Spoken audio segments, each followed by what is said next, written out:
హోంమంత్రి గారు, మాజీ హోంమంత్రి గారు, మాజీ విద్యాశాఖ మంత్రి గారు, సీనియర్ రాజకీయ నాయకులు మేడం సబితా ఇంద్రారెడ్డి గారు వివరంగా ఈ విషయం చెప్పడం జరిగింది. ఆ మేడం మనసులో ఏముందో నేను అర్థం చేసుకున్నాను. ఎందుకంటే ఆమె చెప్తుంటేనే వినడం కష్టంగా ఉంది. ఆమె చెప్తున్నప్పుడు ఆ మాటలు వినడం కూడా కష్టంగా ఉందంటే ఒక మహిళగా ఇంకా ఇవన్నీ ప్రెస్ ముందర చెప్పాలంటే కూడా కష్టమవుతుంది. కానీ ఇక్కడ విషయం ఏంటంటే ఈ రాష్ట్రంలో హోంమంత్రి లేడు. హోంమంత్రి, ముఖ్యమంత్రి ఒకటే వ్యక్తి. ఆ వ్యక్తి వీళ్ళందరికీ అభయం ఇస్తున్నాడు కాబట్టే ఈరోజు ఇవన్నీ దారుణాలు జరుగుతున్నాయి అనేది ఈరోజు తెలంగాణ సమాజం గుర్తించాలి. అసెంబ్లీ సాక్షిగా ఇద్దరు మహిళా ఎమ్మెల్యేలు ఘోరంగా ముఖ్యమంత్రి తన నోటితోనే అసెంబ్లీ సాక్షిగా నోటితోనే ప్రజలందరూ చూస్తుండగానే వాళ్ళను కించపరిచే విధంగా మాట్లాడింది. దాని మీద ఎవ్వరి మీద కూడా ఇంతవరకు యాక్షన్ లేదు. రాష్ట్ర వ్యాప్తంగా ఆందోళనలు జరుగుతున్నా కూడా ముఖ్యమంత్రి గారి నుంచి ఒక్క విషయంలో ఈ విషయంలో స్పందన లేదు. అది ధైర్యం చేసుకొని ఆ ముఖ్యమంత్రిని ఆ అండను చూసుకొని దానం నాగేందర్ గారు మాతృమూర్తులందరినీ కూడా అవమానించే విధంగా నీ అమ్మ తోలు తీస్తా కొడుక అంటే ఎవరినండి నువ్వు అంటున్నది? ఎవరి ధైర్యం చూసుకొని అంటున్నావు? స్పీకరు ప్రేక్షక పాత్ర వహిస్తున్నాడు. దానం నాగేందర్ గారు మీ అమ్మ అని చెప్పి అమ్మలను తిట్టుడు, కొడుక అని తిట్టుడు, తోలు తీస్తా అని తిట్టుడు. అసెంబ్లీ సాక్షిగా ప్రజలందరూ చూస్తుండగా ఒక ఎమ్మెల్యే అంటున్నాడంటే దీనికి ఎక్కడి నుంచి ధైర్యం వస్తున్నది? ఎవరిస్తున్నారు ఈ ధైర్యం? ఫ్రెండ్లీ పోలీసింగ్ కాదు, మేము లాఠీ పోలీసింగ్ అంటే ఇదేనా మీరు ఇచ్చే లాఠీ పోలీసింగ్? మరి ఎక్కడ పోయినారు? శ్రీరాముల శ్రీనివాస్ అనే ఎస్ఐ కానిస్టేబుల్ వేధింపులు చేస్తున్నారని ఎండ్రీని దాగి చచ్చిపోయాడు. అశ్వరావుపేట ఎస్ఐ. భూపాలపల్లిలో ఒక ఎస్ఐఏ ఒక మహిళా కానిస్టేబుల్ మీద అత్యాచారం చేస్తాడు. ఎస్ఐ మహిళా కానిస్టేబుల్ మీద అత్యాచారం చేస్తే ఇక మీరు ఎక్కడ కంచె చేయడం వేస్తే ఎవరి దగ్గరికి పోవాలి? వీళ్ళందరికీ అభయం ఎవరిస్తున్నారు? వాళ్ళందరి మీద యాక్షన్ ఎందుకు తీసుకుంటలేరు? 4 రోజుల నుంచి 5 రోజుల నుంచి ఒక మహిళ పోలీస్ స్టేషన్లో లెక్క ప్రకారం అయితే మహిళలను పోలీస్ స్టేషన్లో 6 తర్వాత ఉండకూడదు. అది చట్టం చెప్తున్నది. 6 తర్వాత ఏ మహిళ కూడా ఉండకూడదు. ఉండకూడదు. పొద్దుటిపూట వాళ్ళని ఇంట్రాగేట్ చేసేటప్పుడు కూడా కంపల్సరీ మహిళా ఆఫీసర్లే ఇంట్రాగేట్ చేయాలని చెప్పేసి ఆనాటి ఐపీసీ చెప్తుంది. ఇప్పుడు కొత్తగా వచ్చిన బిఎన్ఎస్ఎస్ కూడా అదే చెప్తున్నది. మరి ఎక్కడ పోయిండ్రు సూపర్వైజరీ ఆఫీసర్లు? ఎక్కడ పోయిండ్రు డిఎస్పీలు? ఎక్కడ పోయిండ్రు డీసీపీలు? ఎక్కడ పోయిండ్రు అడిషనల్ కమిషనర్లు? వీళ్ళు ఎందుకు ఎవరు మాట్లాడతలేరు? మరి అదే 2400, 5000 కోట్లు, 6000 కోట్ల కుంభకోణాలు చేసిన వాళ్ళని తీసుకొచ్చి ఇట్లా ఇంట్రాగేట్ చేస్తారా? అసలు ఒక్క దెబ్బ కూడా కనిపించకుండా రాత్రింబవళ్ళు ఆమెను ఇంట్రాగేట్ చేసిందని ఆమె చాలా క్లియర్గా చెప్తాను. ఒక మహిళకు అబద్ధం చెప్పాల్సిన అవసరం ఏముంటుంది? కొడుకు కూడా అదే చెప్తా ఉన్నాడు. భర్తను కూడా కొట్టిండ్రు. అంటే ఇంత ఘోరం ఉంటే మరి ఎట్లా? ఆనాడు కేసీఆర్ గారు ఇలాంటిది ఇప్పుడు మేడం చెప్పినట్టుగా ఈ మరియమ్మ కేసులో అయితే 2-3 నెలలు మొత్తం సమ్మరీ చేసి వాళ్ళని డిస్మిస్ చేసిండ్రు. ఇవాళ వీళ్ళని ఏం చేసిండ్రండి? అటాచ్ అంటే వాళ్ళను మళ్ళీ ముఖ్యమంత్రి గారి అభయం ఉంది కాబట్టి వీళ్ళని ఏం చేసి నడుస్తే 4 రోజులు వీళ్ళు ఏమైనా వెళ్లి పెడతారు, దాని తర్వాత బంద్ చేస్తారు, వీళ్ళకి ఎవరు లేరని. దానివల్లనే ఇవన్నీ జరుగుతున్నాయి. మరి ఎందుకు ముఖ్యమంత్రి గారు అసెంబ్లీలో మరి సబితా ఇంద్రారెడ్డి గారికి, సునీత లక్ష్మారెడ్డి గారికి ఎందుకు అప్పని చెప్తలేడు ముఖ్యమంత్రి? ఆ ధైర్యం చూసుకొని దానం నాగేందర్ అడ్డంగా మాట్లాడుతూ ఉన్నాడు. తల్లులను కూడా తిడతా ఉంది. తెలంగాణ తల్లి ఇజ్జత్ తీస్తున్నది కాంగ్రెస్ పార్టీ. అలా మహిళా వ్యతిరేక పార్టీ ఏదైనా ఉందంటే అది కాంగ్రెస్ పార్టీ. అందుకొరకే ఇవాళ ఇన్ని దారుణాలు జరుగుతూ ఉన్నాయి. ఇదేదో యాదృచ్ఛికంగా జరిగిన సంఘటన కాదు. సిస్టమేటిక్గా ఒక వ్యక్తి మమ్మల్ని చూసుకుంటాడు, మమ్మల్ని రక్షిస్తాడు అన్న అభయంతోనే ఈరోజు పోలీస్ ఆఫీసర్లు ఇంత బరితెగించి మరి ఉద్యోగం చేస్తారు. ఆ అమ్మాయి అంత నొప్పి ఉన్నా కూడా ఇంటికి పోయి మరుసటి రోజు వచ్చి నమస్తే సార్ అంటే కూడా రొమ్ముల మీద తన్నిండు ఆ రామరెడ్డి సీఏ అని అంటున్నారంటే మీరు అర్థం చేసుకోండి ఎంత పొగరు పోలీసు వాళ్ళకి వచ్చింది. ఎక్కడి నుంచి వచ్చింది? ఎవరిస్తున్నారు? ఆ రోజు బడాబడ్ యాక్షన్ తీసుకుంటే మరి భూపాలపల్లిలో యాక్షన్ తీసుకుంటే, లేకపోతే అశ్వరావుపేటలో వాళ్ళ మీద పోలీస్ ఆఫీసులు యాక్షన్ తీసుకుంటే ఇవన్నీ జరిగేటివా? ఒక్కసారి మరి తెలంగాణ సమాజం అంతా కూడా చూడాలి. అందుకొరకు అర్జెంటుగా ఈ బాధ్యులైన పోలీస్ ఆఫీసర్ల మీద కంపల్సరీ వాళ్ళందరి మీద కేసు పెట్టాలి. SC ST prevention of atrocities case పెట్టాలి. అదేవిధంగా దీని మీద మేమందరం కూడా మా నాయకులు కేసీఆర్ గారు, కేటీఆర్ గారు ఆదేశాల మేరకు ఇది కేవలం ఇక్కడితో తప్పకుండా మేము state human rights commission, national commission for women, అదేవిధంగా నేషనల్ హ్యూమన్ రైట్స్ కమిషన్ కూడా తప్పకుండా దీని మీద కంప్లైంట్ చేస్తాం. అదేవిధంగా మరి ఈ కుటుంబాన్ని తప్పకుండా ఇప్పుడు చూడండి ఇక్కడ పెట్టిండ్రు, ఈ హాస్పిటల్లో పెట్టిండ్రు. ఆ అమ్మాయి నొప్పిందని చెప్తుంది. 4 సంవత్సరాల క్రితం ఆ అమ్మాయికి కుడి కాలులో యాక్సిడెంట్ అయ్యి ఆపరేషన్ అయింది, లోపల ఒక రాడ్ ఉంది. సో ఇవన్నీ మరి చూడాలంటే ఇక్కడ వీళ్ళకి సదుపాయాలు లేవు. ఇంతకుముందు డాక్టర్ ఎం జగన్నాథ్ గారు అదే అడుగుతున్నారు, డాక్టర్ కాబట్టి. సో అవన్నీ సదుపాయాలు లేవు. మరి హయ్యర్ సెంటర్కి పంపించవచ్చు కదా. కనీసం ఒక్కరు కూడా ఈమెను ఇంత టార్చర్ గురైన మహిళ లోపల కనిపించలేదు, దెబ్బలు ఉన్నాయి.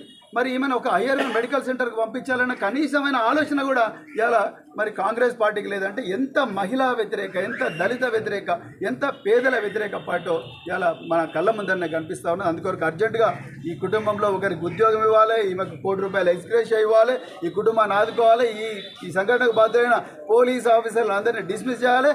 అదేవిధంగా పర్యవేక్షణ చేయాల్సిన డిఎస్పీలు ఎవరైతే డీసీపీలు ఉన్నారో వాళ్ళ మీద కూడా చర్యలు తీసుకోవాలని చెప్పి మరి డిమాండ్ చేస్తూ మరి ఈ సహకరించిన మీడియా వాళ్ళందరికీ మరోసారి ఆమెను పోలీస్ స్టేషన్ పై డిగ్రీ ఉపయోగించి దారుణంగా కొట్టిన పోలీసు వాళ్ళు. అదేవిధంగా కొడుకు చిన్నపిల్లని కొట్టారు.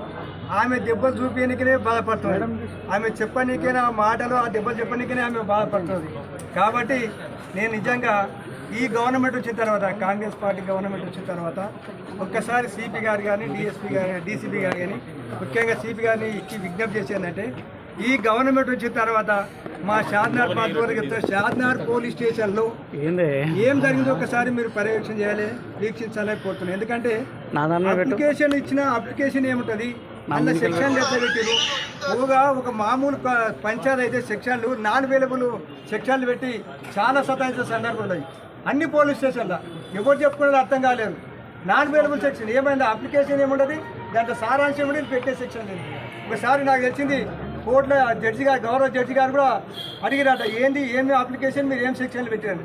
అంత దారుణంగా వ్యవహారం జరుగుతుంది. కాబట్టి కమిషనర్ గారు దీని మీద దృష్టి సారించి మన మున్ముందు ఇటువంటి జరగకుండా చూడాలి.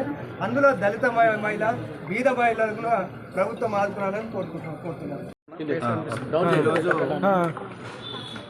దళిత మహిళకు జరిగిన అవమానం సభ్య సమాజం తలదించుకునే విధంగా వాళ్ళు వ్యవహరించిన తీరు ఇది పోలీస్ డిపార్ట్మెంట్కు మాయను మచ్చ లాంటిది.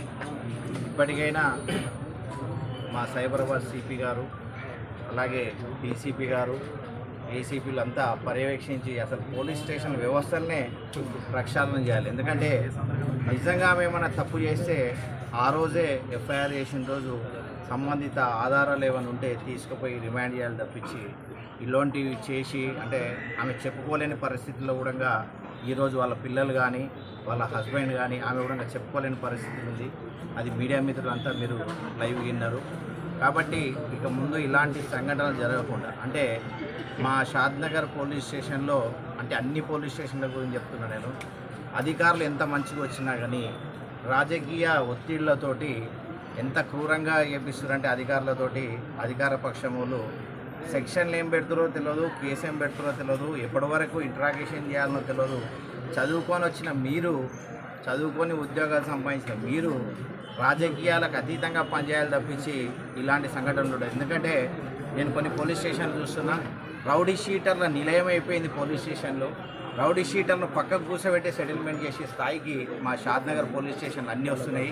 ఎందుకంటే నేను ఎందుకు ఇంత గట్టిగా చెప్తున్నానంటే మా దగ్గర అంటే నందిగాం పోలీస్ స్టేషన్ తీసుకోండి, ఒక్క రౌడీ షీటర్ 5-6 మంది ఉంటే రోజు పోయి పోలీస్ స్టేషన్లో ఉంటుంది. అంటే సమాజం ఎక్కడ పోతుంది అంటే ఈరోజు అసెంబ్లీలో చూసిరు, మీరు బయట చూసిరు, అఘాయిత్యాలు చూస్తున్నారు, రోజుకొక మర్డర్ చూస్తున్నారు, రోజుకొక అఘాయిత్యం చూస్తున్నారు. ఇవన్నీ పోలీస్ వ్యవస్థ వైఫల్యం అంటే నేను ఖచ్చితంగా రాజకీయ నాయకుల వైఫల్యం. ఎందుకంటే ప్రెషర్కు వాళ్ళకు ప్రెషర్ పెడుతున్నారు. ఆ ప్రెషర్ పెట్టి ఆ ప్రెషర్లో నువ్వు ఇక్కడ తెచ్చుకున్నాం మేము, నువ్వు ఉంటావా, పనిచేస్తావా లేదా అనే విధంగా వాళ్ళ మీద ప్రెషర్ పెడుతున్నారు.